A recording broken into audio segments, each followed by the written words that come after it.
Bagas. Jam berapa ya? Sampai jam berapa? Sampai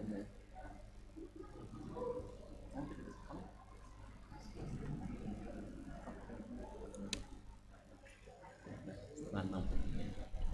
Dekat. Masih dekat. Masih di sini.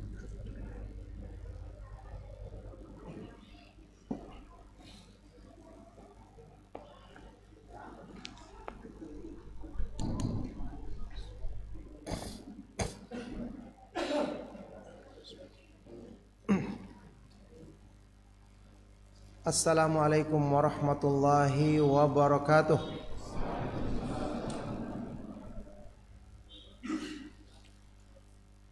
Innal hamdalillah nahmaduhu wa nasta'inuhu wa nastaghfiruh wa na'udzu billahi min syururi anfusina wa min sayyiati a'malina. May yahdihillahu fala mudilla lahu wa may yudlil fala hadiyalah.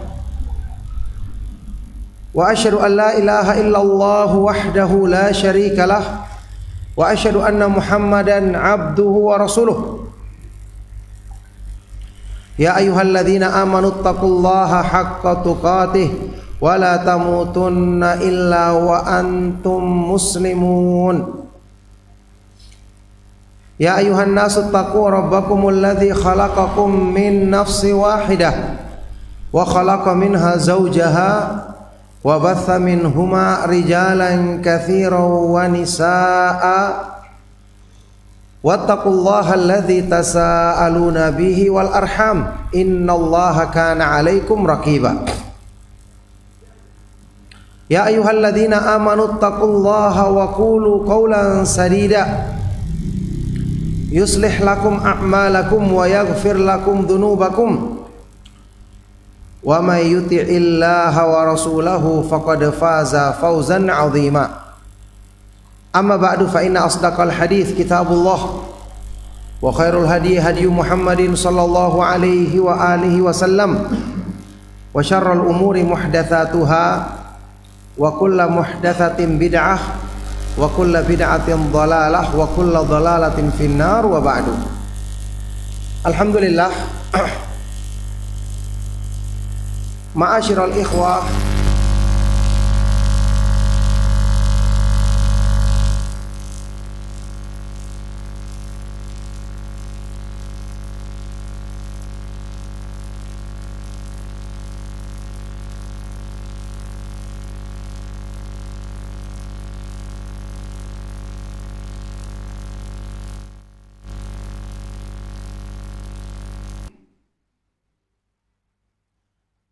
untuk atau dalam rangka saling menasehati dalam kebaikan dan ketaatan kepada Allah Subhanahu wa taala, dalam rangka untuk mensyukuri nikmat Allah Subhanahu wa taala yang memberikan taufiknya kepada kita untuk mengenal Islam, mengenal sunnah Rasulullah sallallahu alaihi wasallam, yang semoga Allah Subhanahu wa taala menetapkan kita di atas kebaikan-kebaikan ini sampai di akhir hayat kita.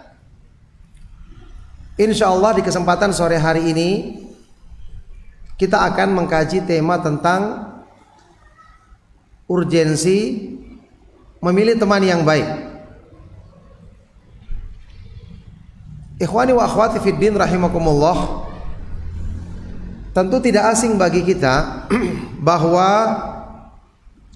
teman, apalagi teman dekat, ini banyak mempengaruhi, banyak membentuk sifat seseorang, ya, sehingga di kalangan orang Arab dikenal istilah as-sahibu sahib. As-sahibu sahib.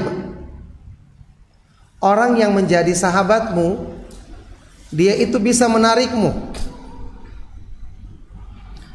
dia itu bisa mempengaruhimu. Orang yang dekat denganmu, dia akan bisa mempengaruhimu. Kita ketahui bersama, sampai Misalnya dalam hadis Rasulullah sallallahu alaihi wasallam tentang bayi yang baru dilahirkan. Hadis riwayat Imam Al-Bukhari dan Muslim. Rasulullah sallallahu alaihi wasallam bersabda, "Kullu mauludin yuladu 'alal fitrah." Setiap bayi yang baru lahir, maka dia dilahirkan di atas fitrah, yakni cenderung kepada tauhid, cenderung kepada Islam. Fa abawahu yuhawwidanihi au yunassiranihi au yumajjisanihi. Maka kedua orang tuanya lah yang menjadikan dia Yahudi, menjadikan dia Nasrani, atau menjadikan dia Majusi. Kenapa? Kedua orang tuanya yang pertama kali menyertai dia, yang selalu dekat dengannya. Inilah kenapa di dalam Islam kita diperintahkan untuk dekat dengan orang-orang yang baik, bersahabat dan bergaul dengan orang-orang yang baik, dalam rangka memberikan pengaruh baik bagi kita untuk menjadi baik seperti mereka. Allah Subhanahu wa taala berfirman di dalam Al-Qur'an, "Ya ayyuhalladzina amanu taqullaha wa kunu ma'as shadiqin." Wahai orang-orang yang beriman, bertakwalah kamu kepada Allah dan jadilah kamu selalu bersama orang-orang yang jujur. Selalu bersama orang-orang yang jujur. Ya. Meskipun manusia itu mungkin bisa baik dengan sendirinya, tapi sebagaimana ada kemungkinan baik dia bisa baik dengan sendirinya, maka demikian pula bisa ada kemungkinan buruk. Karena mesti ketika seseorang itu menjalankan kehidupannya, dia tidak akan mungkin lepas dari godaan syaitan. Dia tidak akan mungkin lepas. Juga disebutkan di dalam hadis Rasulullah sallallahu alaihi wasallam, godaan syaitan itu menimpa orang yang menyendiri, tidak berteman dengan orang yang baik. Fa inna syaitana ma'al wahid wa huwa minal itsnaini ab'ad.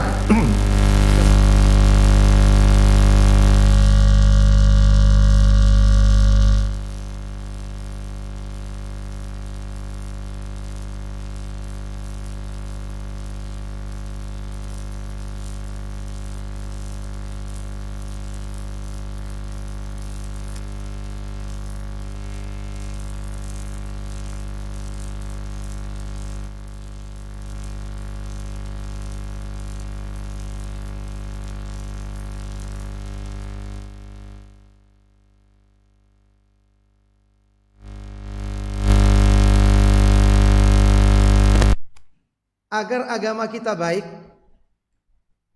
kita disuruh mencari teman-teman bergaul yang baik. Di sini syariat Islam memperhatikan potensi yang ada pada diri manusia. Seseorang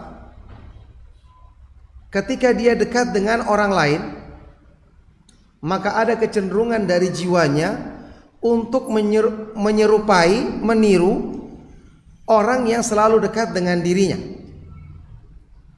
Makanya kalau kita terbiasa dekat dengan seseorang atau dengan kelompok orang tertentu, kita terbiasa misalnya membaca biografi seseorang atau orang-orang tertentu, ada kecenderungan di hati kita untuk mengikutinya.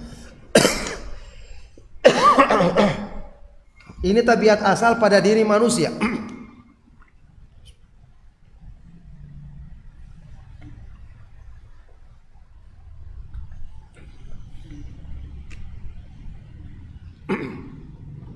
Rasulullah sallallahu alaihi wasallam di dalam hadis yang sahih yang diriwayatkan oleh Imam Al-Bukhari dan Muslim, Rasulullah sallallahu alaihi wasallam bersabda, al arwahu junudun mujannadatun fama ta'arafa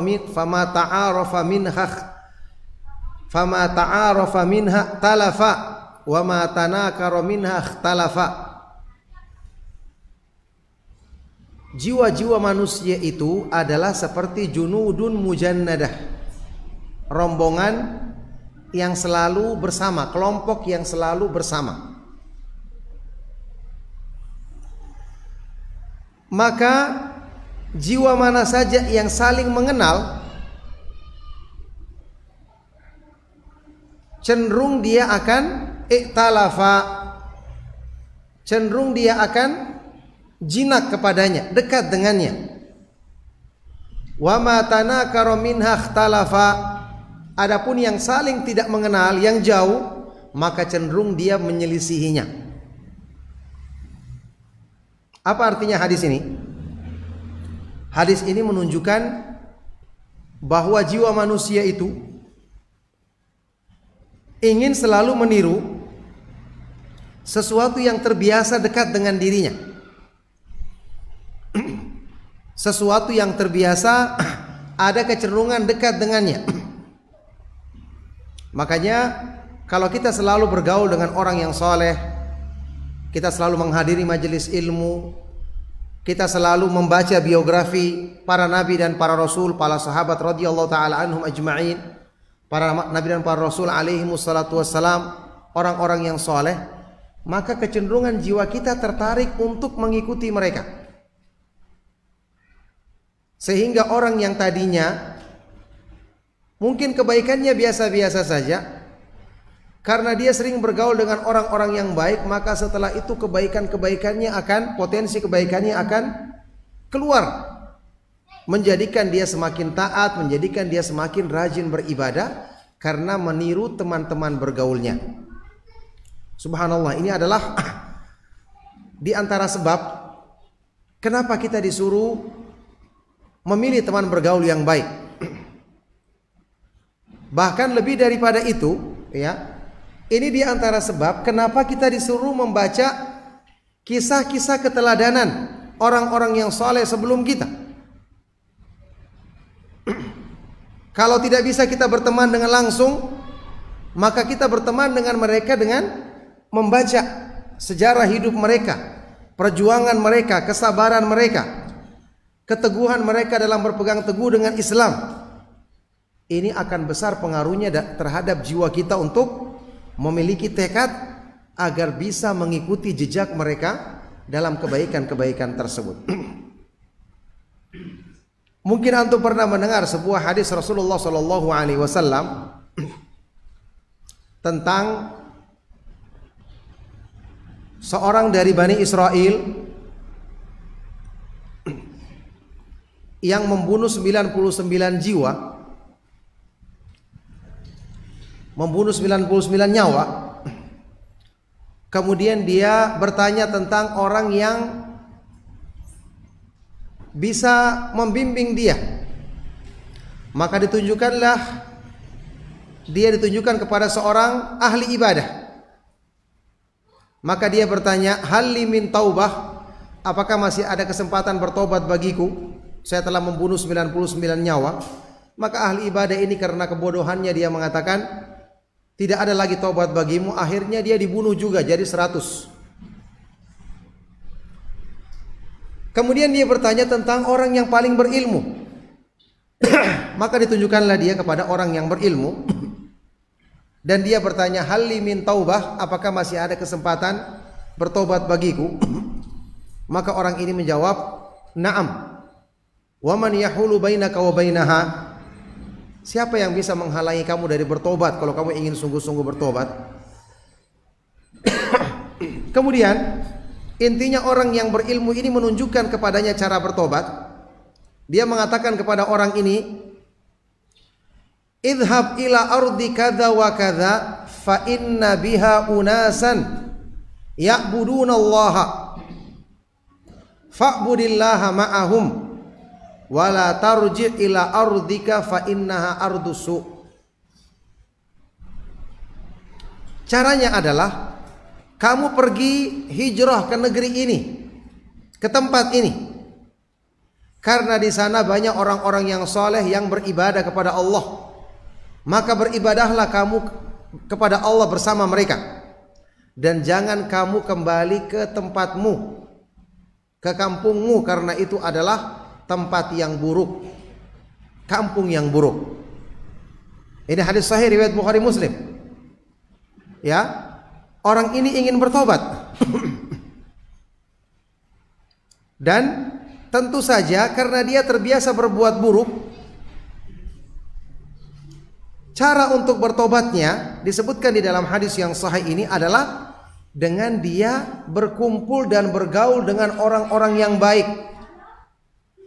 supaya dirinya termotivasi bisa melakukan kebaikan-kebaikan, bisa mencontoh orang-orang di sekitarnya, sehingga kebiasaan-kebiasaan buruknya akan ditinggalkan dan diganti dengan kebaikan-kebaikan atau kebiasaan yang baik. Nah, disinilah ikhwan dan akhwat fiddin rahimakumullah, kenapa agama Islam memerintahkan kepada kita untuk memilih teman bergaul yang baik.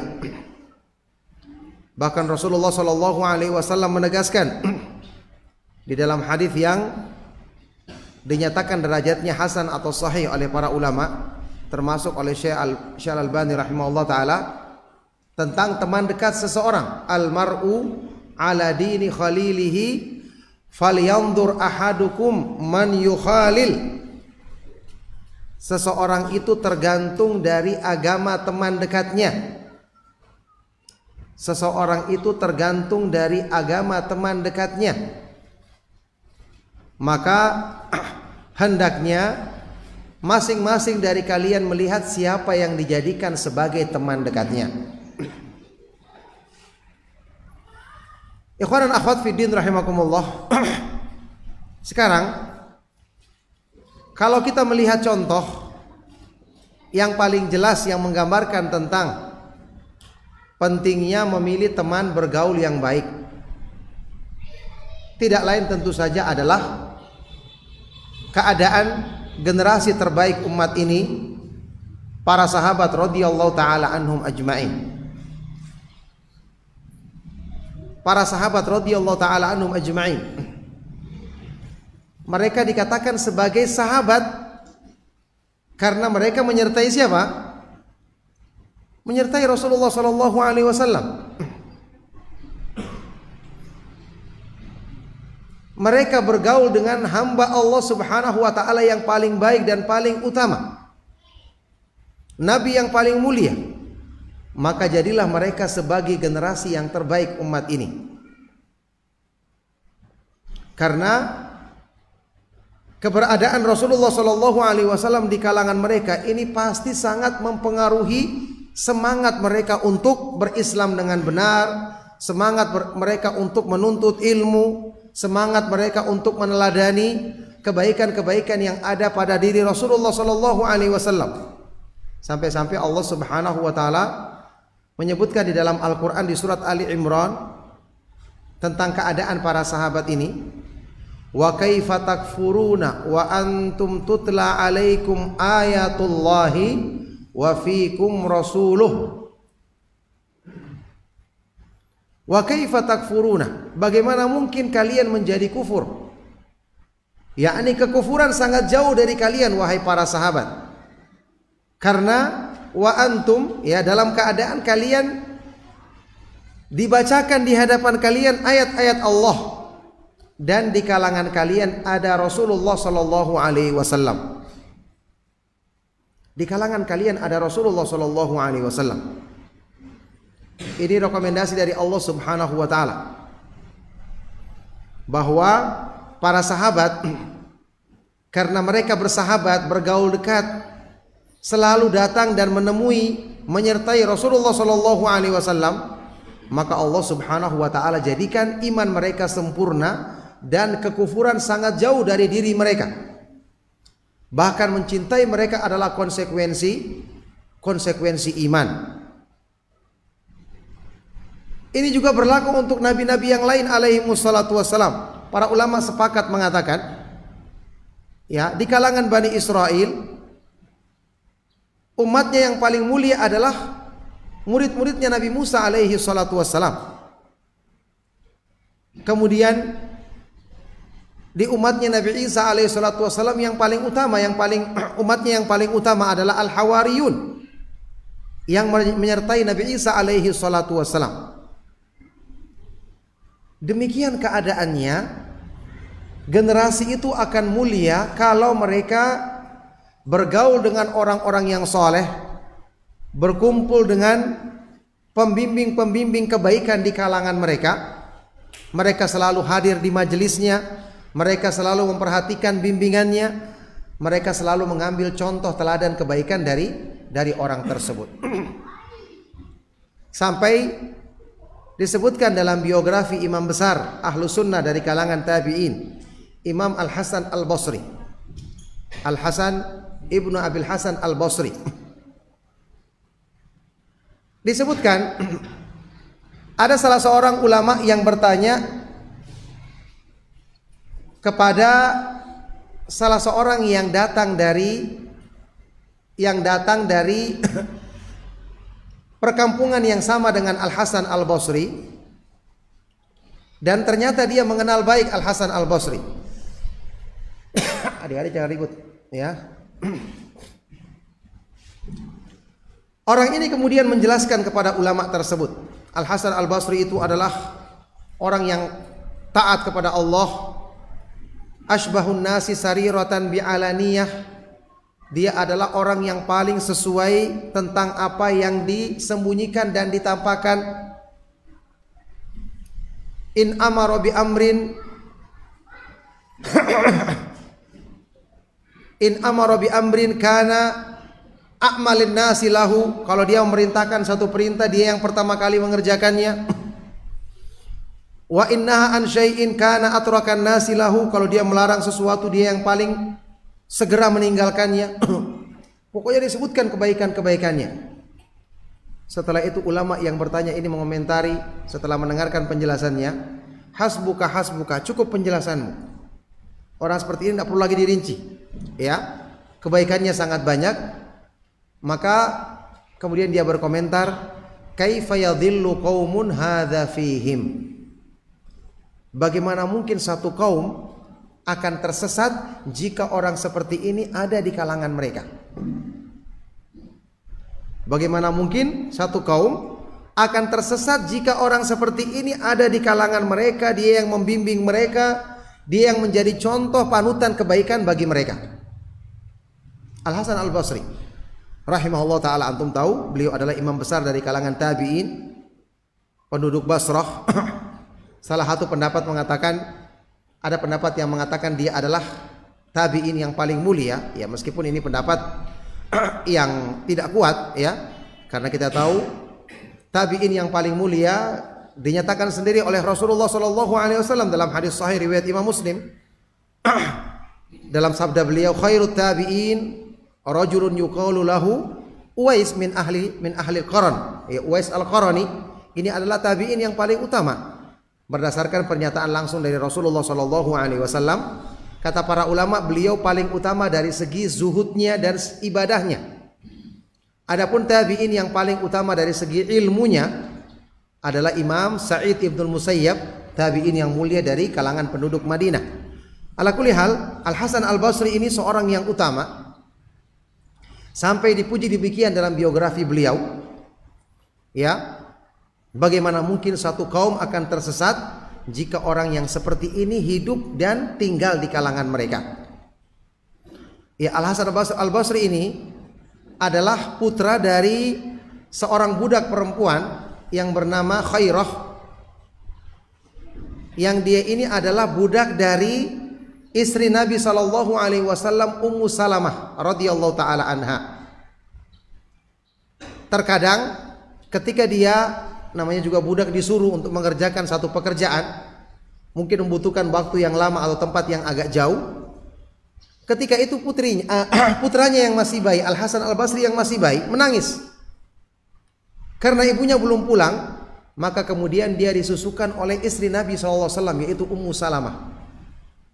Kata para ulama, dengan sebab keberkahan inilah dia menyusu dari susu yang asalnya dari Nabi Shallallahu Alaihi Wasallam. Dengan sebab keberkahan inilah Al Hasan Al Basri menjadi seorang yang utama dari segi ilmunya, dari segi ketaatannya dan ketakwaannya kepada Allah Subhanahu Wa Taala, dari segi pengamalan terhadap sunnah Rasulullah Shallallahu Alaihi Wasallam. Yang jelas ini contoh bagaimana dampak pergaulan di lingkungan yang baik, bergaul dengan orang-orang yang baik. Ya, antum tahu dalam menjalankan kehidupan kita pasti banyak merasakan yang namanya apa? Pasang surutnya iman. Ada saat-saat tertentu dan mungkin tidak jarang kita mengalami saat-saat iman kita lemah, saat-saat kita sedang malas menuntut ilmu, saat-saat kita sedang banyak masalah. Coba kita bayangkan ketika itu kalau kita jauh dari teman bergaul yang baik. Bukankah syaitan yang akan menyambar orang seperti ini? Innama ya'kulu dhi'bu binal ghanami al-qasiyah, hadis yang tadi kita sebutkan. Serigala itu hanya menyambar, hanya akan menerkam kambing yang menyendiri. Tapi kalau kita tinggal di lingkungan orang yang baik, atau paling tidak punya teman bergaul yang baik, apa yang terjadi kalau kita sedang mungkin tidak kelihatan beberapa lama di masjid, tidak hadir dalam pengajian atau majelis ilmu? Teman dekat kita yang akan menanyakan keberadaan kita, dia akan menelepon kita, dia akan menanyakan keadaan kita, dia akan menasihati kita. Subhanallah, ini manfaat dan kebaikannya.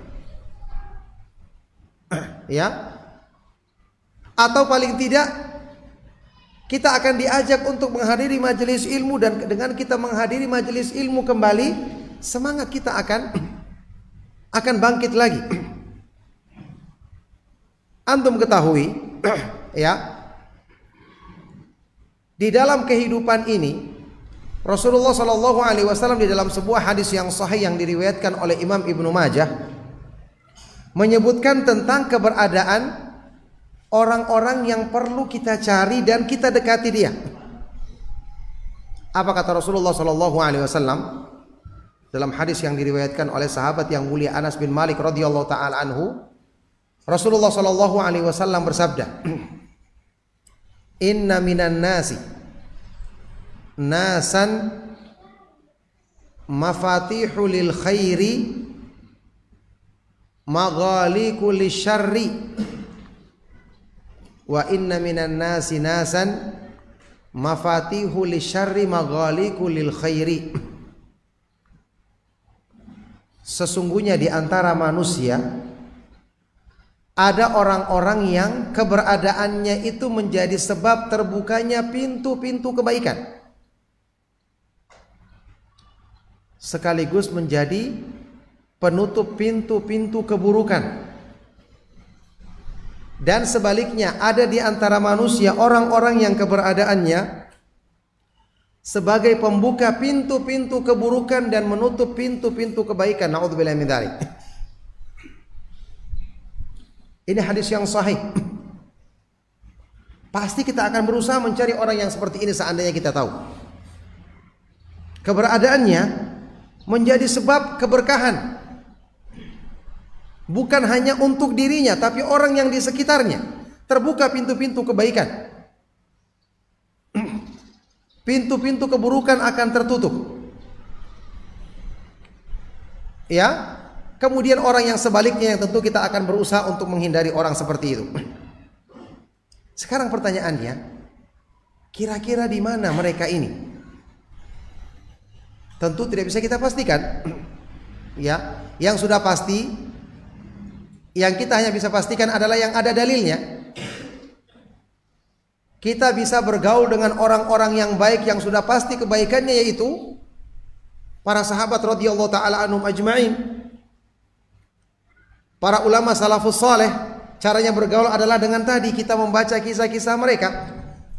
Kita meneladani kebaikan-kebaikan mereka melalui membaca kisah-kisah keteladanan, biografi mereka dalam bagaimana mereka bersabar dalam memperjuangkan Islam, dalam melaksanakan ibadah dan ketaatan kepada Allah Subhanahu wa taala, dalam menuntut ilmu sunnah dan berusaha mempraktekannya.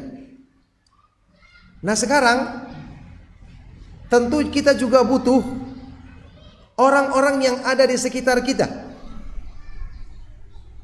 Karena keberadaan mereka-mereka yang disebut sebagai pembuka pintu-pintu kebaikan ini tidak hanya di masa tertentu, tentu mereka ada sampai di akhir zaman.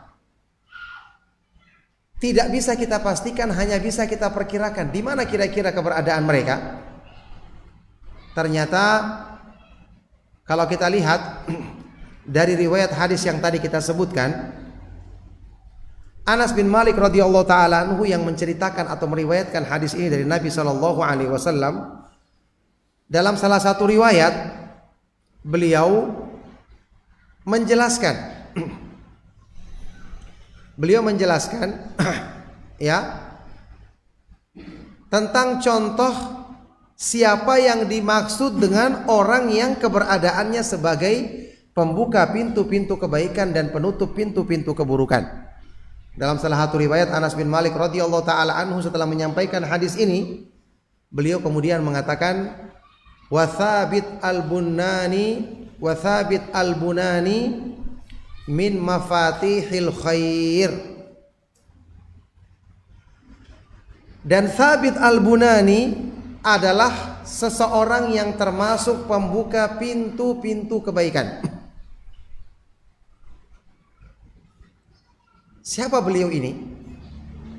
Thabit al-Bunani, nama lengkapnya adalah Thabit ibnu Aslam al-Bunani al-Basri. Dia seorang tabi'in yang utama, seorang penghafal hadis dan sangat terpercaya dalam meriwayatkan hadis Rasulullah sallallahu alaihi wasallam.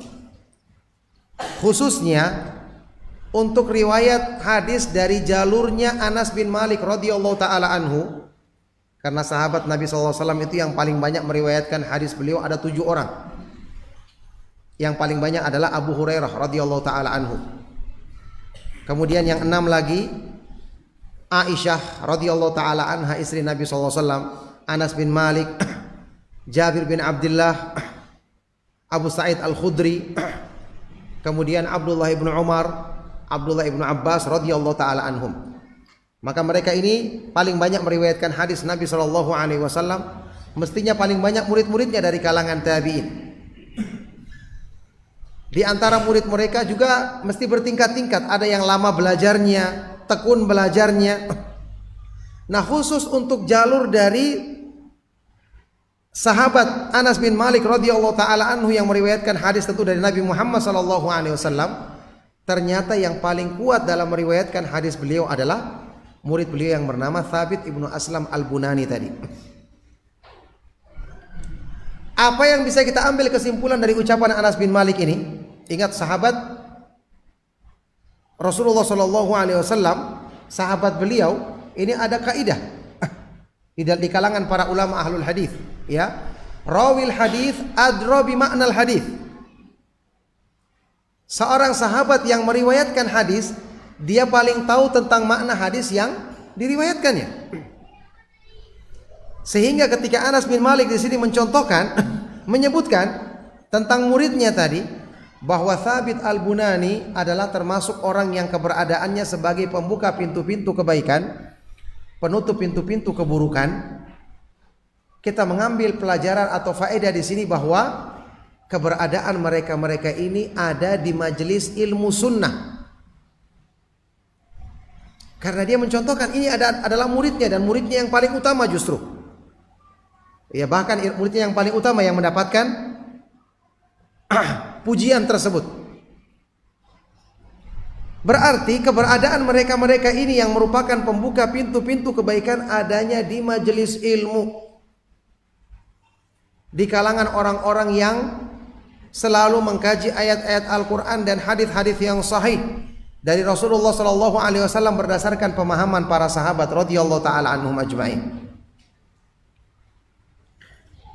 Maka ikhwan dan akhwat fiddin rahimakumullah, wallahi sungguh beruntung satu kaum yang mereka bisa mengadakan majelis ilmu yang dikaji padanya ayat-ayat Al-Quran dan hadis-hadis Rasulullah sallallahu alaihi wasallam berdasarkan pemahaman para salafus saleh yang bisa diadakan kajian tauhid, kajian tentang akidah, kajian tentang fikih berdasarkan hadis-hadis Rasulullah sallallahu alaihi wasallam, kajian tafsir dan ilmu-ilmu agama yang lain.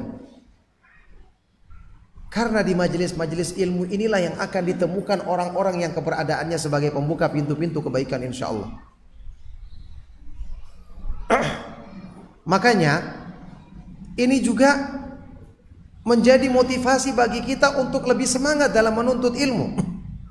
Di samping keutamaan ilmu yang demikian banyak, sudah sering kita dengarkan kajian-kajian tentang motivasi, keutamaan dan kemuliaan menuntut ilmu. Bukan cuma sekedar keutamaannya ternyata yang bisa kita dapatkan, yang bisa kita raih, ternyata juga motivasi untuk membuka kebaikan pada diri kita. Sampai antum ingat di dalam hadis sahih riwayat Imam Muslim, ketika Rasulullah sallallahu alaihi wasallam menyebutkan tentang 3 orang yang datang ke majelis ilmu. Yang pertama, dia langsung mencari tempat dan mengisinya. Rasulullah SAW bersabda, orang ini awa ilallahi fa'awahullah. Dia segera memperlindungkan dirinya kepada Allah, maka Allah akan melindunginya. Yang kedua, dia agak malu-malu maka duduk di belakang. Ya, maka Allah Subhanahu wa taala juga malu kepadanya, tetap dia mendapatkan keutamaan. Ada orang yang ketiga, dia datang keperluannya bukan untuk menghadiri majelis ilmu, tapi ada kebutuhannya sama salah seorang yang ada di situ. Akhirnya dia duduk paling belakang sambil menunggu orang tersebut, kemudian dia selesaikan keperluannya. Tetap orang ini dapatkan keutamaan karena dia hadir di majelis ilmu tersebut. Rasulullah SAW bersabda, humul qaumu la yashqa bihim jalisuhum. Mereka orang-orang yang menghadiri majelis ilmu, mereka ini adalah satu kaum yang tidak akan celaka orang yang mau duduk bersama mereka, hadir dan duduk di majelis mereka. Ini orang yang datang bukan untuk tujuan menuntut ilmu, hadir dia karena ada keperluan. Bagaimana dengan orang yang datang untuk belajar, yang mempersiapkan waktunya, mempersiapkan dirinya, apalagi mempersiapkan buku dan catatannya, mendengarkan dengan baik, tujuannya untuk perbaikan diri. Jelas dia akan dapatkan banyak keutamaan dan kemuliaan dengan menghadiri majelis tersebut. Oleh karena itulah, ikhwan dan akhwat fiddin rahimakumullah, di akhir zaman yang penuh dengan fitnah, yang mau tidak mau kita juga tetap bergaul dengan manusia. Antum bisa rasakan sendiri pergaulan bahkan dengan orang yang tidak akrab saja. Saat ini dampak dan pengaruh buruk dari pertemanan itu bisa banyak dan terasa sekali. Karena apa? Media sosial yang demikian cepat tersebar. Antum sekarang untuk saling tukar informasi dengan cepat tidak perlu akrab sama seseorang, biar tidak pernah ketemu, informasinya sampai, pengaruh-pengaruhnya sampai. Kalau bukan dengan taufik dari Allah Subhanahu wa taala, kemudian dengan usaha kita untuk menjaga iman kita, maka pengaruh-pengaruh buruk dari pergaulan ini sangat besar pengaruh buruknya, ya, sangat besar dampak buruknya dalam kehidupan kita saat ini, sehingga menjadikan kita benar-benar harus waspada dan hati-hati kalau kita ingin selamat dan terjaga iman kita sampai kita menghadap Allah Subhanahu wa taala pada hari kiamat nanti. Tidak asing bagi antum hadis Rasulullah sallallahu alaihi wasallam di dalam Sahih Imam Muslim, perumpamaan teman bergaul yang baik sama teman bergaul yang buruk. Rasulullah sallallahu alaihi wasallam bersabda, masalul jalisi salih wa jalisi su kahamilil misk wa nafikhil kir. Perumpamaan teman duduk yang baik, teman bergaul yang baik, dan teman bergaul yang buruk adalah seperti pembawa atau penjual minyak wangi dan peniup api untuk menempa besi. Penjual minyak wangi, kalau kita berteman dengan dia, paling tidak kita akan mencium bau yang harum. Bahkan bisa jadi kita akan dikasih minyak wangi tersebut. Kita dapatkan kebaikan. Adapun peniup api untuk menempa besi, ya, dengan kita dekat dengan dia saja sudah menimbulkan resiko kita akan kena percikan apinya, akan membakar pakaian kita, atau paling tidak kita akan mencium bau yang tidak sedap. Ini perumpamaan yang sangat tinggi dari Rasulullah SAW yang cukup menjadi pelajaran bagi kita bagaimana kita harus benar-benar mempertimbangkan tentang siapa yang menjadi teman dekat kita, karena ini yang akan mempengaruhi kebaikan atau keburukan agama kita. Nah, oleh karena itulah ikhwan dan akhwat fiddin rahimakumullah, di sini kebanyakan manusia karena hawa nafsu itu yang menjadi mempengaruhi, memberikan pengaruh besar dalam hati mereka, sehingga dalam pergaulan pun kita dapati orang-orang memilih teman bergaul itu hanya berdasarkan tuntutan tabiat saja, bukan dengan pertimbangan iman. Ini juga konsekuensi orang-orang yang lemah iman seperti kita. Sekarang dalam pergaulan, dan ini juga yang menjadi bukti hadis tadi, manusia itu akan cenderung dekat dengan sesuatu yang dia lebih kenal. Dalam pergaulan kita lihat orang itu dekat hanya pertimbangannya urusan-urusan dunia saja. Ada yang dekat dengan temannya karena ternyata rekan bisnis. Ada lagi yang dekat dengan temannya karena punya kesamaan, sama-sama cerewet misalnya, sama-sama hobi menggosip. Ada lagi dekat dengan temannya karena satu kampung asalnya, atau dulu mungkin pernah sama-sama teman SMA.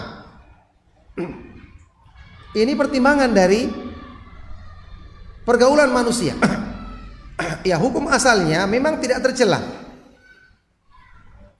Tapi orang yang beriman dan konsekuensi imannya menuntut dia harusnya menjadikan yang dikedepankan selalu dalam urusannya, apalagi yang pengaruhnya besar seperti ini, adalah orang-orang yang imannya benar, imannya kuat, karena dia ingin ambil manfaat dari pergaulan tersebut.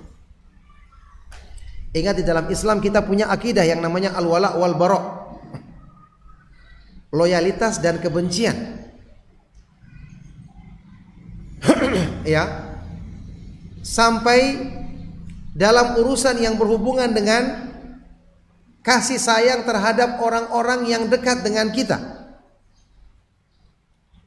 Kalau tidak mempertimbangkan hal ini, berarti menunjukkan iman orang ini adalah iman yang sedang bermasalah besar.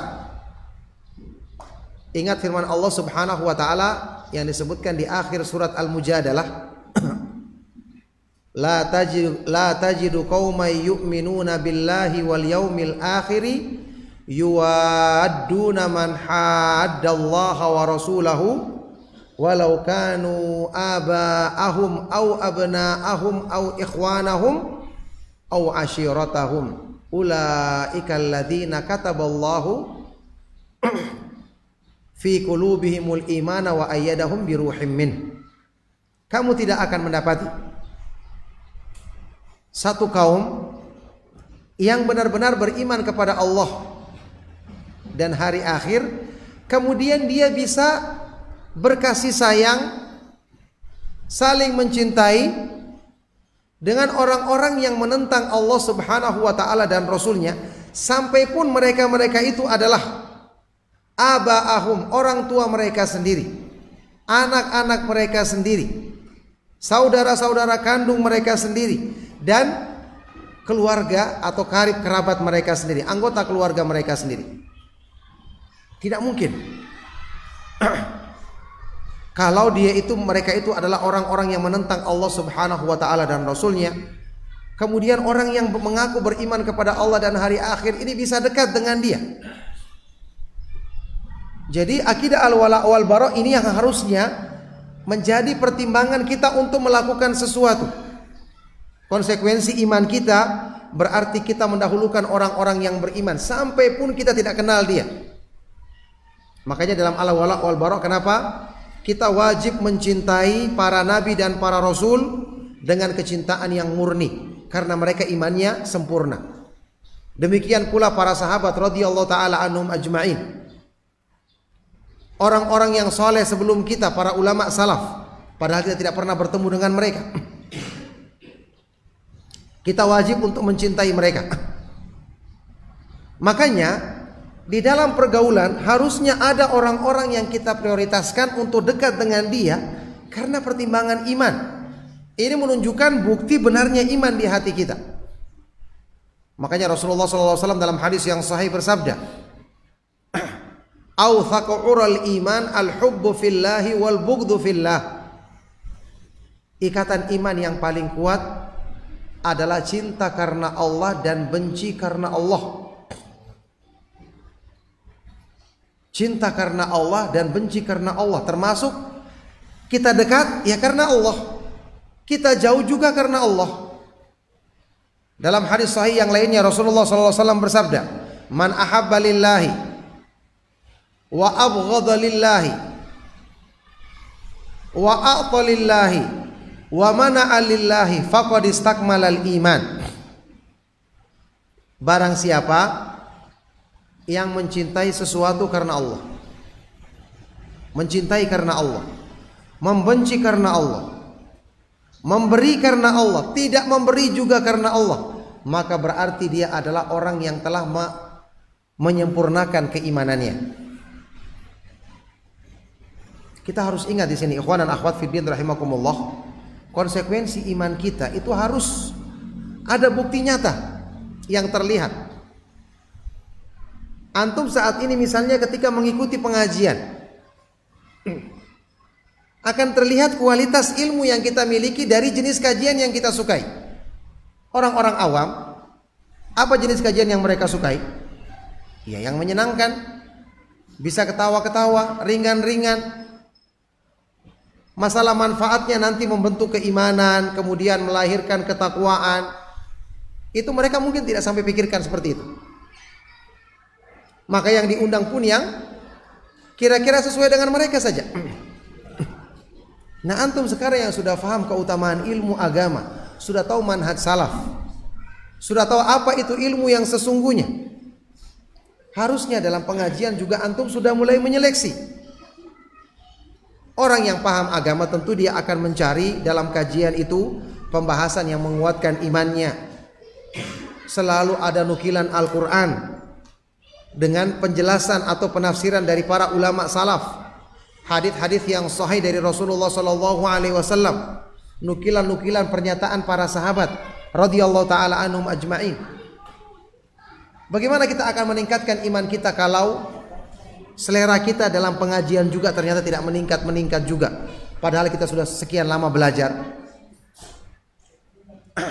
Ya anak-anak jangan ribut, anak-anak. Nah disinilah ikhwan dan akhwat fiddin rahimakumullah, ya kita katakan tadi, seseorang yang menginginkan keselamatan dirinya, apalagi di akhir zaman yang penuh dengan fitnah, dia harus mengusahakan sebanyak mungkin sebab.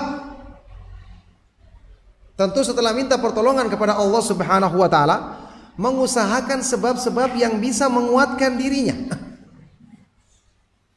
Yang bisa menguatkan dirinya dalam menuntut ilmu. Tentu dia menyeleksi guru agama yang akan dijadikan sebagai sumber dalam menuntut ilmu, karena jelas kesepakatan ini dari para ulama salaf. Pernyataan Imam Ibnu Sirin, Muhammad Ibnu Sirin yang mengatakan rahimahullah taala, yang mengatakan inna hadzal ilma dinun fanzuru amman ta'khuduna dinakum. Sesungguhnya ilmu yang agama yang kamu pelajari itu menentukan kebaikan agamamu, maka lihatlah dari siapa kamu mengambil ilmu agamamu. Seseorang yang kita jadikan sebagai guru kita, sumber ilmu kita, dia akan menjadi sahabat kita karena kita sering mendengarkannya, sering bersamanya. Teman bergaul kita, kita memilih orang-orang yang baik supaya kebaikannya bisa mempengaruhi kita, supaya waktu kita menghadapi saat-saat yang buruk, saat-saat sedang iman kita lemah, ada yang menasihati kita. Antum ketahui, ini contoh yang disebutkan di dalam hadis Rasulullah SAW. Faedah juga bagaimana dampak buruknya orang yang berteman dengan teman bergaul yang buruk. Masih ingat kisah yang disebutkan di dalam hadis riwayat Bukhari Muslim tentang Rasulullah SAW ketika beliau didatangi oleh Ali bin Abi Thalib radhiyallahu taala anhu, memberitakan tentang ayahnya Ali bin Abi Thalib yang sudah menjelang kematian. Ya Rasulullah, amukal kafir mat. Wahai Rasulullah, pamanmu yang kafir itu akan sebentar lagi meninggal. Maka Rasulullah SAW bergegas datang ke rumahnya dan mendakwainya, bersemangat untuk memberikan, menjadi sebab terbuka pintu hatinya menerima taufik hidayah Allah Subhanahu wa taala masuk Islam. Ya ammi, ya ammi, ya ammi qul la ilaha illallah kalimatan uhajju laka biha indallah. Wahai pamanku, ucapkan kalimat la ilaha illallah supaya saya jadikan argumentasi membelamu di hadapan Allah. Karena ini syaratnya agar bisa mendapatkan pembelaan. Tapi ternyata kita tahu pamannya ini sangat mencintai Rasulullah SAW, membela beliau dari gangguan orang-orang kafir Quraisy, mengakui kemuliaan akhlak Rasulullah SAW. Bisa dikatakan hampir tidak ada penghalang untuk dia menolak. Ternyata ketika itu ada dua teman dekatnya. Salah satunya adalah Abu Jahal Ibnu Hisham, yang antum ketahui seseorang yang sangat menentang dakwah Rasulullah SAW. Kedua orang ini berkali-kali setelah mendengarkan Rasulullah SAW mendakwai Abu Thalib, kedua orang ini mengatakan, atarghabu an millati Abdul Muttalib, apakah kamu membenci dengan agama kakekmu, ayahmu sendiri Abdul Muttalib? Didakwai lagi oleh Rasulullah SAW. Mereka ulang lagi, atarghabu an millati Abdul Muttalib, apakah kamu membenci agama ayahmu sendiri Abdul Muttalib? Akhirnya karena pengaruh ini, dia pun tidak mau mengucapkan kalimat tersebut dan dia mati di atas agama nenek moyang. Maka jadilah dia sebagai penghuni neraka. Tidak bermanfaat kedekatannya dengan Nabi Muhammad SAW, kecintaannya kepada Nabi Muhammad SAW tidak bermanfaat untuk menyelamatkan dia dari azab neraka. Meskipun kita tahu Ali bin Abi Thalib, Abu Thalib ini ada kekhususannya, ya, dengan sebab dia selalu membela Rasulullah SAW. Dia ditempatkan di neraka yang dangkal. Ya, ini termasuk kekhususan yang didapatkannya. Yang jelas orang seperti ini yang secara peluang untuk masuk Islam sangat besar, tapi karena pengaruh pergaulan yang buruk, karena pengaruh pergaulan yang buruk, akhirnya dia menolak untuk masuk Islam. Dia menolak sebab kebaikan untuk keselamatan dirinya di kehidupan yang kekal abadi di akhirat nanti. Maka ini diambil faedah oleh sebagian dari para ulama untuk menyebutkan tentang akibat dari pergaulan yang buruk. Coba antum perhatikan, di saat-saat kondisi seorang seperti ini, sakit keras, apalagi dalam Islam kita tahu ada keutamaan mentalkin, iya kan? Lakinu mautakum la ilaha illallah, tuntunlah orang yang akan meninggal di antara kalian mengucapkan la ilaha illallah. Kira-kira waktu kita sedang sakit keras seperti ini, siapa yang akan datang untuk memberikan nasihat kepada kita, mentalkin kita, menuntun kita, pasti orang-orang yang terdekat dengan kita. Keluarga kita pun kadang-kadang tidak berani kalau mereka paham ini berhubungan dengan masalah agama, mereka akan memanggil orang yang biasa dekat dengan kita yang dianggap itu punya pemahaman agama. Ini manfaatnya sangat besar sekali. Orang yang mengucapkan kalimat la ilaha illallah dengan sebab dituntun oleh teman dekatnya, maka tentu dia adalah orang yang beruntung. Karena kita tahu sabda Rasulullah sallallahu alaihi wasallam, "Man kana akhiru kalamihi la ilaha illallah dakhala al-jannah." Barang siapa yang di akhir ucapannya mengucapkan kalimat la ilaha illallah, kata sebagian dari para ulama maksudnya ini dua kalimat syahadat, la ilaha illallah Muhammadar Rasulullah, maka dia akan masuk ke dalam surga. Oleh karena itu, ikhwan dan akhwat fiddin rahimakumullah, sekali lagi teman bergaul yang baik yang punya pemahaman salaf, mengikuti pemahaman salaf, ini benar-benar yang harus kita usahakan dalam kehidupan kita. Kalau orang-orang yang tidak paham pemahaman yang benar, antum tahu namanya teman, pasti dia akan menarik kita. Sampai pun dia mengajarkan, misalnya ada guru yang mengajarkan materi yang tidak berhubungan dengan agama secara langsung, pasti keinginan untuk menarik muridnya, seandainya dia mampu, dia akan berusaha menariknya. Ini kan juga kewaspadaan kita kalau kita misalnya bermudah-mudah membolehkan seorang guru mengajarkan ya tentang satu permasalahan kepada murid-murid, padahal guru ini tidak kenal manhaj salaf, atau bahkan apalagi menyimpang dari manhaj salaf. Ini kita tahu namanya manusia ada kecenderungan untuk menarik orang lain agar mengikuti pemahamannya. Oleh karena itu, ini yang menjadikan kita hati-hati ya. Teman bergaul ini sangat-sangat penting pengaruhnya dalam upaya untuk perbaikan iman kita. Ingat sabda Rasulullah SAW yang tadi kita sebutkan, almar'u ala dini khalilihi falyanzur ahadukum man yukhalil. Seseorang itu tergantung dari agama teman dekatnya, maka hendaknya masing-masing dari kalian melihat siapa yang dijadikan sebagai teman dekatnya. Maka ini sebagai nasihat yang bisa Anda sampaikan di kesempatan sore hari ini, semoga bermanfaat dan menjadi sebab kebaikan bagi kita semua. Kita lanjutkan dengan tanya jawab di sisa waktu yang masih ada dari hal-hal yang perlu yang mungkin antum ingin tanyakan, maka saya persilakan. Sallallahu wasallam wa barak ala nabiyina Muhammad wa ala alihi wa sahbihi wa man tabi'ahum bi ihsanin ila yaumiddin walhamdulillahirabbil alamin. Silakan kalau ada pertanyaan. Untuk yang akhwat bisa ditulis, yang ikhwan bisa langsung kalau mau. Silakan.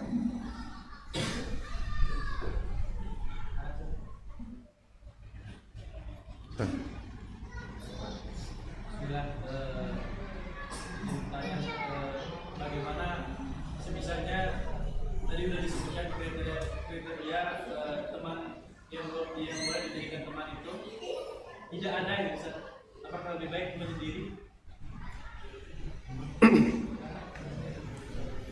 Iya, pertanyaan yang sangat baik sekali. Ketika orang-orang yang disebutkan tadi ya kriterianya pantas untuk dijadikan sebagai teman bergaul yang baik, ternyata kita tidak dapati di lingkungan kita orang seperti ini. Apakah kita lebih baik menyendiri? Jawabannya sudah kita katakan tadi, kalau tidak kita dapatkan langsung orang-orangnya, maka kita bisa bergaul atau berteman dengan orang-orang yang soleh sebelum kita dengan banyak membaca biografi mereka, dengan membaca kisah-kisah keteladanan mereka. Adapun teman yang langsung yang ada di sekitar kita, kalau tidak kita dapatkan, apakah kita lebih baik menyendiri? Jawabannya tidak, karena Rasulullah SAW menegaskan di dalam hadis yang sahih riwayat Imam Muslim, al-mu'minul ladzi, ya Rasulullah SAW bersabda, al-mu'minul ladzi yukhalitun nasa wa yasbiru ala adahum khairun minal mu'minil ladzi lam yukhalitin nasa wa lam yasbir ala adahum. Seorang mukmin yang tetap bergaul dengan manusia, tentu bergaul secara umum, tidak sampai terlalu dekat, sekedar untuk menasihati mereka atau mengajak mereka kepada kebaikan. Seorang mukmin yang bergaul dengan manusia dan bersabar atas gangguan mereka lebih baik daripada seorang mukmin yang tidak mau bergaul dengan manusia dan tidak mau bersabar dalam menghadapi menghadapi gangguan mereka. Ini kalau mungkin bisa dikatakan benar-benar tidak ada yang seperti itu, meskipun ini juga kemungkinan kecil ya, kecuali kalau orang tersebut tinggal di lingkungan negeri kafir misalnya. Ketika itu ada perintah dari dia untuk apa? Kepada dia untuk apa? Untuk hijrah harusnya. Kalau sama sekali mungkin tidak didapatkan ini, meskipun ini kecil kemungkinan saya katakan tadi ya, maka harusnya yang dilakukan adalah berhijrah, cari lingkungan tersebut, cari tempat-tempat yang ada orang-orang yang bisa menjadi teman dekat kita, seperti kriteria yang disebutkan tadi. Jangan kita tetap menyendiri di situ karena ini berbahaya untuk kita. Kan sudah kita bahas tadi, bahwasanya serigala itu hanya akan menerkam unta yang sendirian. Ya, syaitan akan lebih dekat dengan orang yang sendirian. Wa huwa minal itsnaini abad, dan dia lebih jauh dari orang yang berdua bersama dengan temannya. Ala kulli hal, kita berusaha untuk mencari, dan sebab inilah kita diperintahkan untuk berhijrah. Paling tidak kita meninggalkan lingkungan yang lebih buruk kepada lingkungan yang lebih kurang keburukannya, yakni masih ada orang-orang yang bisa kita jadikan sebagai teman untuk saling tolong menolong dalam kebaikan dan ketaatan kepada Allah Subhanahu wa taala. Nah, barakallahu fikum. Apakah ada konsekuensi bagi kita ingin berteman dengan orang yang pertama berbeda akidah, apalagi sampai berbeda agama gitu, dan niat ingin mengajak kepada kebaikan? Iya, kalau antum ingin mengajak kepada kebaikan, maka tidak perlu akrab dengan dia. Kan ini maksudnya teman yang akrab. Konsekuensinya sudah dibilang tadi, pasti agama akan terpengaruh. Ya, karena kita ingin mengajak dia, dia juga ingin mengajak kita, sama keadaannya. Belum tentu iman kita bisa bertahan terus karena dia akidahnya misalnya menyimpang, ya, dia ingin mengajak kita dan syaitan membantu dia. Kalau kita sendiri lemah, ya ala kulli hal.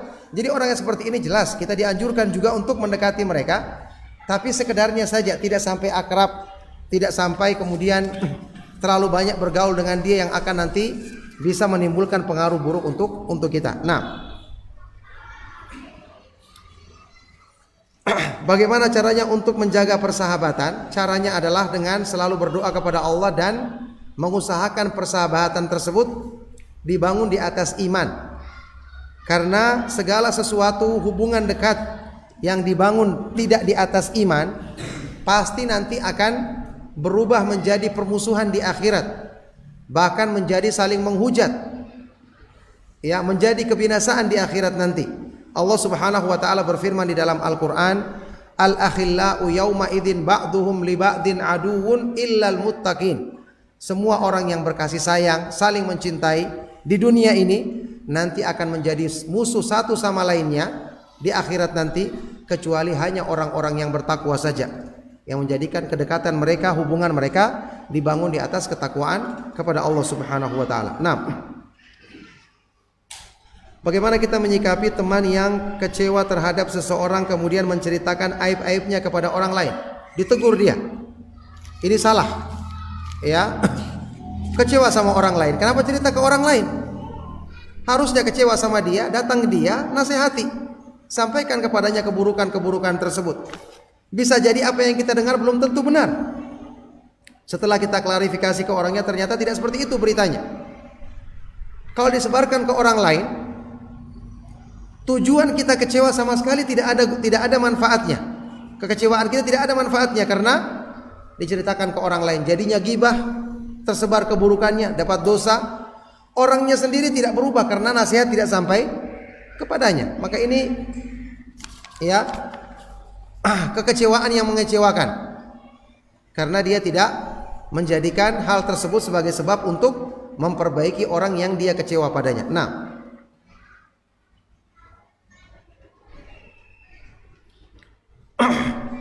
apakah pengaruh istri sama dengan pengaruh teman? Wah, lebih parah lagi pengaruhnya istri. Ya, pengaruh istri ini lebih parah lagi karena dia dekat dan bisa mempengaruhi suaminya.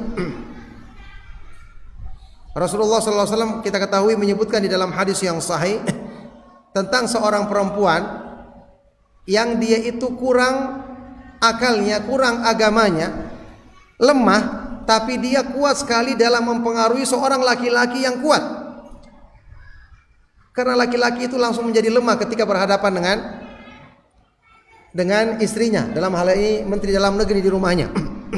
Ya, makanya ini pengaruh dari seorang istri terhadap suami dan suami terhadap istrinya ini sangat-sangat besar sekali. Sampai disebutkan di dalam contoh kisah dari sebagian para ulama, ada kisah seorang rawi yang hadisnya juga dikeluarkan oleh Imam Bukhari. Ya, ketika dia ingin tertarik dengan seorang perempuan yang berpemahaman Khawarij, dia mengatakan saya akan menikahi dia dan saya akan mempengaruhi dia. Ternyata setelah menikah dia yang terpengaruh, padahal dia asalnya adalah Ahlus Sunnah.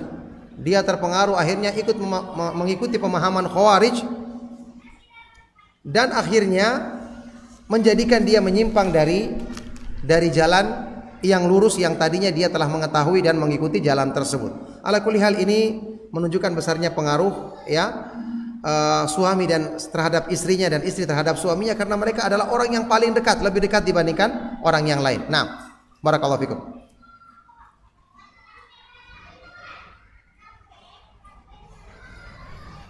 Silakan yang lain kalau masih ada.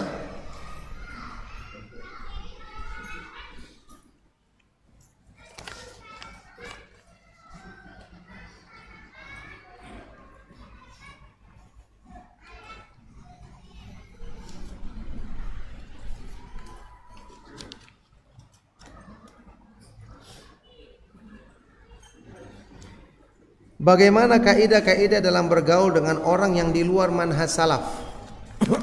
Ya.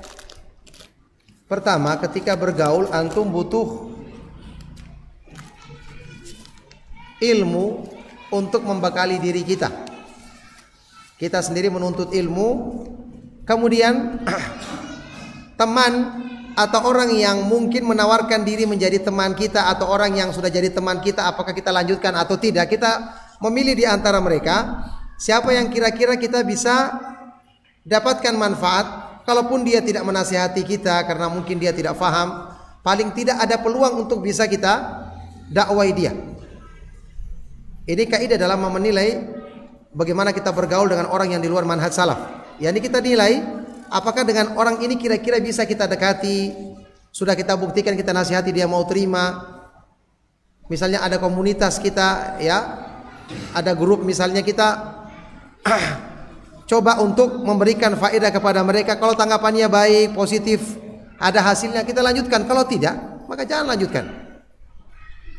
Jadi manfaat dari urusan yang berhubungan dengan urusan agama ini yang menjadi pertimbangan kita dengan ketika bergaul dengan orang-orang yang tidak mengenal manhaj salaf tersebut. Nah, bagaimana baiknya bagi seorang dai memperbanyak majelis ataukah memperdalam lagi ilmunya? Dua-duanya. Menuntut ilmu itu siapapun membutuhkannya. Ibaratnya orang yang berperang, bagaimana dia bisa menembak kalau dia tidak punya persiapan peluru? Ketika saatnya ada kesempatan menambah ilmu, ada ulama yang diundang ke Indonesia, maka dia berusaha hadir. Ada daurah-daurah para ustadz, dia berusaha menghadirinya supaya dia mengisi kembali amunisinya. Setelah itu pulang dia akan sebarkan lagi ilmu karena dia sudah dapatkan bekal lagi. Terus seperti itu, maka tidak benar seseorang itu semangat mengajar tapi tidak semangat belajar. Lah berarti dia ngajar dari mana selama ini? Ya. Sedangkan kita mengetahui bahwasanya ilmu itu dituntut asalnya adalah dengan talaki, menimba ilmu langsung dari para ulama. Nah, bagaimana sikap perilaku kita ketika berada di pergaulan buruk tapi orang itu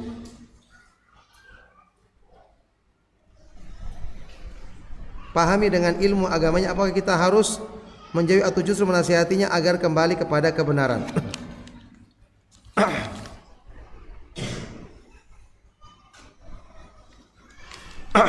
Yang saya pahami ini, saya bingung juga pertanyaannya ini. Mungkin maksudnya ada orang yang bergaul dengan pergaulan buruk tapi dianggap orang itu paham agama, artinya orang ngaji juga mungkin. Nasihati dia. Nasihati dia. Dan mungkin bisa kita tanyakan kepada dia apakah dia bergaul itu ada manfaatnya. Kadang-kadang orang lalai, tentu saja. Dia menganggap dirinya mempengaruhi orang dengan baik padahal dia yang terpengaruh. Ini juga manfaatnya kita berteman dengan orang-orang yang baik, bisa menasihati kita dalam kesalahpahaman kita. Misalnya kita nasihati dia, kalau kita lihat ternyata dampak pergaulan tersebut sangat buruk baginya, sampaikan kepada dia agar dia mau kembali kepada kebenaran. Nah, bagaimana jika seseorang yang datang ke majelis ilmu kemudian mengambil tempat di luar karena di dalam majelis tidak kedengaran jelas, atau karena anak yang dibawa ribut dan khawatir mengganggu jamaah lain dalam majelis atau masjid, maka orang tersebut termasuk kategori yang mana dari 3 kelompok tadi? Ya, tentu saja ketika ada halangan seperti ini, dia keluar dari majelis karena anaknya mengganggu, malah ini bagus. Dan memang seharusnya panitia pengajian menyiapkan tempat yang khusus bagi ibu-ibu yang bawa anak. Seandainya ada tempat yang khusus untuk anak-anak yang bisa membuat mereka bermain di situ tidak mengganggu majelis, maka ini lebih baik. Paling tidak tadi minimal ada tempat yang khusus bagi ibu-ibu yang membawa anak. Kemudian dia juga ikut mendengarkan kajian, dia dapatkan manfaat. Insya Allah dia termasuk ke dalam golongan orang-orang yang mendapatkan manfaat dengan ilmu. Tentu dia bukan termasuk golongan yang ketiga tadi, orang yang ketiga tadi yang datang bukan karena keperluan menuntut ilmu. Dia datang untuk menuntut ilmu, tapi dia mencari tempat di luar karena disebabkan karena tidak ingin mengganggu.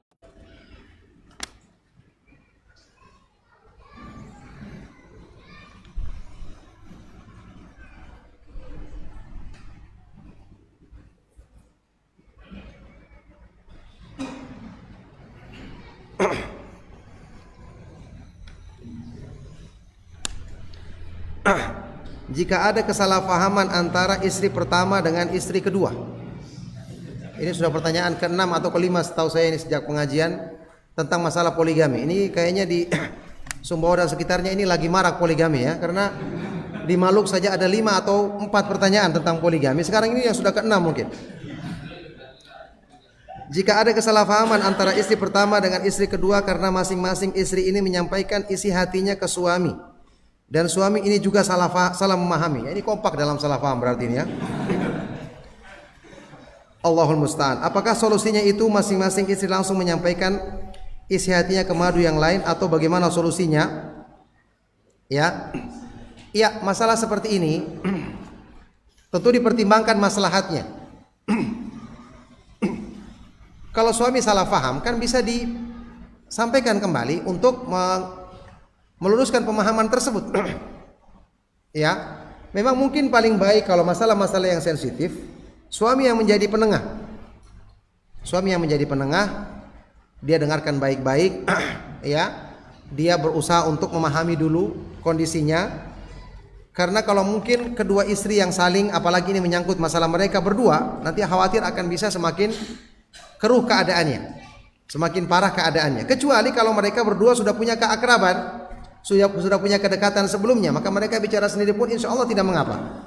Tapi kalau masih ada sedikit permasalahan, maka sebaiknya yang menjadi penengah tentu adalah suaminya yang terbaik dalam hal ini. Nah, jika istri menolak madunya masuk dalam rumahnya, Masya Allah, karena setelah madu ini masuk terjadi pertengkaran, yang memulai adalah suami, apakah sikap menolak ini boleh? Yang memulai adalah suami, berarti suaminya yang dilarang masuk ini harusnya. Karena dia yang memulai ya. Ya, masalah-masalah seperti ini terjadi karena biasanya dipicu karena ketidakakraban dari awal. Hanya sekedar masuk rumah, kemudian terjadi pertengkaran dan suaminya yang memulai, berarti kan suaminya yang bermasalah dalam hal ini. Kenapa madunya yang dilarang? Ala kulli hal, ya, ini yang menurut pandangan anak ini terjadinya karena sudah sering ada ketidakakuran sejak awal. Karena kalau ada keakuran, maka masalah-masalah seperti ini akan mudah diselesaikan. Hanya sekedar masuk rumah, ya, kalau orang yang akur itu antara madu, yang satu saja sedang sakit, maka dia akan langsung bilang ke suaminya, pergi dulu ke rumahnya sana karena dia sedang sakit. Masalah hari nanti bisa dibicarakan, gampang karena semuanya akur, ya, karena baik hubungannya. Tapi kalau masalah-masalahnya memang tidak akur dari awal, biar permasalahan masuk rumah saja akan dipermasalahkan. Padahal mungkin kalau ayam tetangga yang masuk dan buang kotoran di rumahnya, mungkin dia tidak akan marah, tinggal diusir ayamnya, dibersihkan kotorannya. Tapi ini madunya yang masuk, Seorang yang harusnya menjadi saudara dia juga karena Allah marah karena hal-hal yang sepele seperti ini. Ala kulli hal, ya hendaknya masing-masing bertakwa kepada Allah Subhanahu wa taala. Ingat, ini hanya urusan dunia. Kalau dia mengalah, dia malah mendapatkan kedudukan yang mulia dan tinggi di sisi Allah Subhanahu wa taala. Rasulullah SAW bersabda, "Ma zadallahu 'abdan bi'afwin illa izzan." Allah tidak menambah bagi seorang hamba dengan pemaafannya kecuali semakin Allah tambahkan kemuliaannya. Nah, barakallahu fikum. Silakan, masih ada pertanyaan? Iya, Fadl. Apakah salah kita menutup diri untuk tidak mendekati sama sekali orang-orang yang kita tahu mereka melakukan pelanggaran, kan? Artinya maksiat dengan mereka, sehingga artinya itu kan jadi mereka menuntut kita di masyarakat ini nggak mengingatkan saat anak. Iya, menutup diri yang dimaksud kan sudah kita bahas tadi. Ya, kalau masalah yang berhubungan dengan kemaksiatan, kita wajib untuk mengingkari, kita menasihati. Cuman kalau mereka tempatnya jauh, ya tidak, kita wajib, kita harus datang ke sana. Ya, ini orang-orang yang di sekitar kita yang bisa kita jangkau, kita nasihati sesuai dengan kemampuan kita. Ya, cuman kan nanti setelah kita menasihati sekali atau dua kali, kita lihat reaksi mereka, ternyata mereka marah, malah mengusui kita. Ini kan menjadikan kita sudah tahu orang ini kemungkinan besar kalau kita nasihati pun akan susah. Ya, jadi kalau kita menutup diri sama sekali dari awal, tidak menggubris orang lain, ini kan sudah kita katakan tadi. Rasulullah SAW juga tidak menyuruh kita berbuat seperti itu.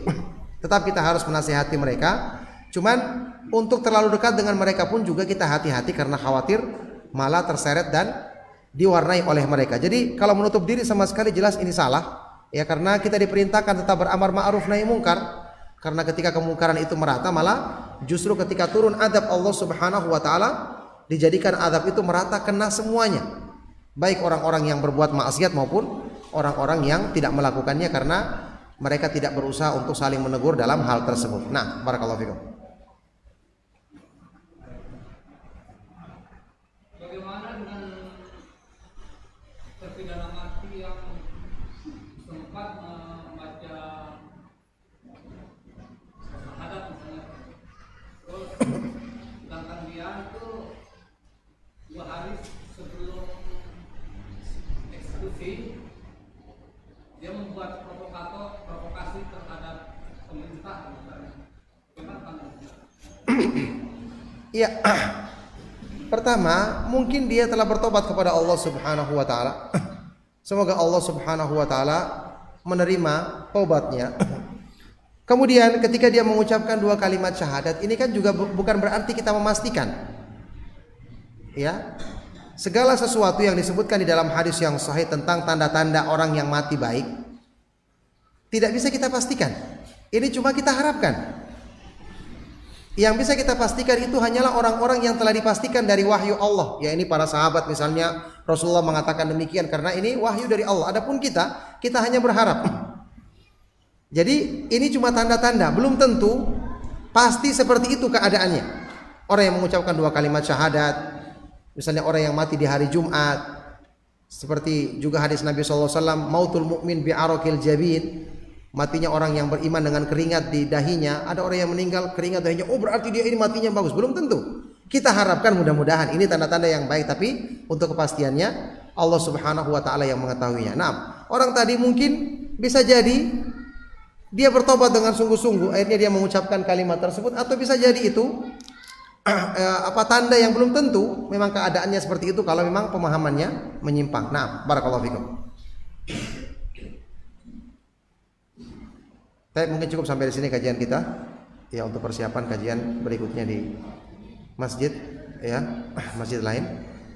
Kita akhiri, mohon maaf atas segala yang salah dan kurang. Sallallahu wasallam wa barak ala nabiyyina Muhammad wa ala alihi wa sahbihi wa man tabi'ahum bi ihsanin ila yaumiddin. Walhamdulillahi rabbil alamin. Subhanakallahumma wa bihamdika asyhadu an la ilaha illa anta astaghfiruka wa atubu ilaik. Wassalamu alaikum warahmatullahi wabarakatuh.